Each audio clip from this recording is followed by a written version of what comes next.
Welcome to Trader TV, your insight into the trading climate for professional investors. I'm Dan Barnes.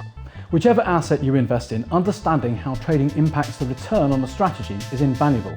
However, very different metrics can and should be applied to the execution of a trade in any given asset class to assess that performance. Cathy Gibson, Head of Trading at Royal London Asset Management, is with us to help us understand the measurement of best execution across asset classes. Cathy, welcome back to Trader TV. Thank you, Dan. How does trading performance analysis differ in its measurement between FX, equities and fixed income? So it differs considerably given the different benchmarks that you have across those sectors. Okay. It also differs in the amount of data that you have available for the analysis across those sectors.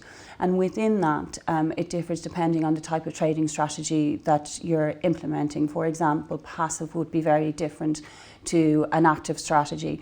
Again, it would be different if you're looking to build into a position over a slow period of time, or whether you're trying to take risk off the table and you need to be more aggressive in the market in those scenarios. So the actual strategy around the execution is key to really trying to identify good trade performance analysis. Historically, we've had different companies and reports for each asset type, right, which makes it very, very difficult for compliance and for the business to actually provide real challenge to us on the trading desk. Right. So I'm a big fan of trying to get putting together multi-asset trade performance analysis, because it really allows people to get very familiar with the data and actually provide real challenge to me and my traders. What are the benchmarks used to measure those three asset classes then? So it's going to be different whether you're using a benchmark for equities or whether you're using fixings for FX, or whether you're using some sort of composite price for fixed income. Some of the benchmarks people talk about with equities, volume weighted average price, implementation shortfall, these are typically measures of execution over time. Exactly. Why are those not necessarily appropriate for other asset classes? Because you don't have the same data available in all asset classes. Okay. Fixed income tends to trade a lot more in block size, rather than equity tends to work throughout a certain period of time, or right, in line with a certain average daily volume. So who might be looking at the execution performance analysis? So compliance look at execution performance analysis, and they look for outliers, trades that appear to be underperforming or overperforming. This is really key for us to meet our MiFID II requirements. Yep. And it's something that's carried out routinely in investment management houses. However, for me, the most important thing about good trade performance analysis is the ability to look and see where we could have improved, so that we can constantly learn and engage and evolve our trading strategies to ensure that over time we're consistently getting the best possible price for our clients. That's great, thank you very much.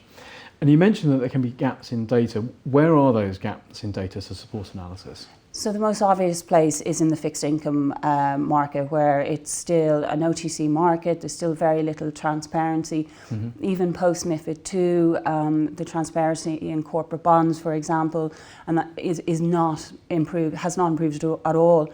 And we definitely have more space, more room for improvement in that area. MiFID II is supposed to create more transparency. Do you think it's sort of achieved that or not? To the most part, no. Right. Yes, there's some very sophisticated fintech companies out there who have the ability to go in and scoop up these informations from the various different publishing houses and collate it all and put it together, but the cost of consuming that data is very, very high and almost prohibitive in some cases. Okay. Now in the US, they have a consolidated tape for equities and a consolidated tape for fixed income, which provides low cost or free access to that data. How are European efforts in that respect progressing? Slowly, with some traction. Okay.